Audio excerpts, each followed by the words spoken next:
کیا جائے کہ باقی کو اردو رسم الخط سے خارج کر دیا جائے۔ اس سلسلے میں یہ کہا جا سکتا ہے کہ جن حروف تہجی کو خارج کیا جائے ان کی تعداد کچھ انہوں نے 8 بتائی تھی، جبکہ آوازوں کا سب سے خراب نظام تو انگریزی میں ہے، لیکن انگریزی میں کوئی نہیں کہتا کہ انگریزی کے حروف جو ان کو کم کیا جائے، کیونکہ اس میں تو ہر لفظ کے سپیلنگ الگ الگ ہوتے ہیں اور ان کو رٹا لگایا جاتا ہے۔ اور اردو چونکہ ایک مخلوط زبان ہے اور اس نے ہر زبان سے فائدہ اٹھایا، اس لیے جو اس میں الفاظ نکالنے کے لیے کہا جاتا ہے وہ 8 حروف ہیں: غائن، توئے، زوئے، سے، صاد، زاد، زوال اور ہے۔ کہا جاتا ہے کہ ان کی املا میں شروع میں تو الجھن پیدا ہو سکتی ہے، لیکن جب ہم مسلسل ان پر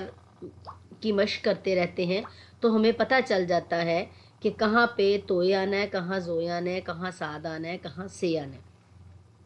لیکن اس میں ایک منفی بات یہ بھی ہے کہ اگر ہم مدرجہ بالا 8 حروف کو خارج کر دیں تو اس سے مسئلہ یہ ہوگا کہ اردو کے ہزاروں الفاظ کی ظاہری صورت جو ہے وہ مسخ ہو جائے گی اور وہ کچھ کی کچھ ہو جائے گی۔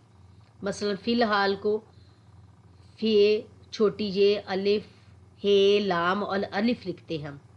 اور اس کو اگر حروف اس کے تبدیل کیے جائیں تو وہ بن جائے گا فے لام ہے الف لام،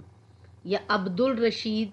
میں سے الف اور لام نکال دیا جائے تو وہ عبد رشید بن جائے گا، یا سمی میں سے سین میم یا آئین کی بجائے سین میم چھوٹی یہ سمی لکھا جائے تو وہ بھی غلط بن جائے گا، یا رکعات جیسے ہم رکعت لکھتے ہیں، فجر کی 2 4 رکعت، ظہر کی 12 رکعت، تو رے کاف آئین تے لکھتے ہیں، اس کو اگر رے کاف الف کا اور تے لکھا جائے تو وہ بھی غلط ہو جائے گا، یعنی لفظوں کا املا بدل جائے گا، اور جس کی وجہ سے سارے کتب خانوں کا نظام جو ہے وہ دریا برد کر کے ایک نئی زبان کے لیے نئے سرے سے کام کرنا پڑے گا۔ یہاں تک ہم نے کر لیا تھا، یہ سب آپ کو کلیئر ہو گیا ہے نا اسٹوڈنٹس؟ یس میم۔ چلیں جی میم۔ چلیں اب اگلا ہم اس کے ساتھ اگلا دوسرا پوائنٹ کرتے ہیں، میں ایسا ایسا بولتی ہوں آپ لوگ نوٹ کرتے جائیں۔ اردو رسم الخط کی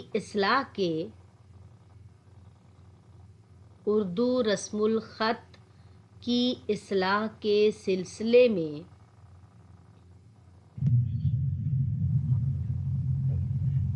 دوسری تجویز یہ پیش کی جاتی ہے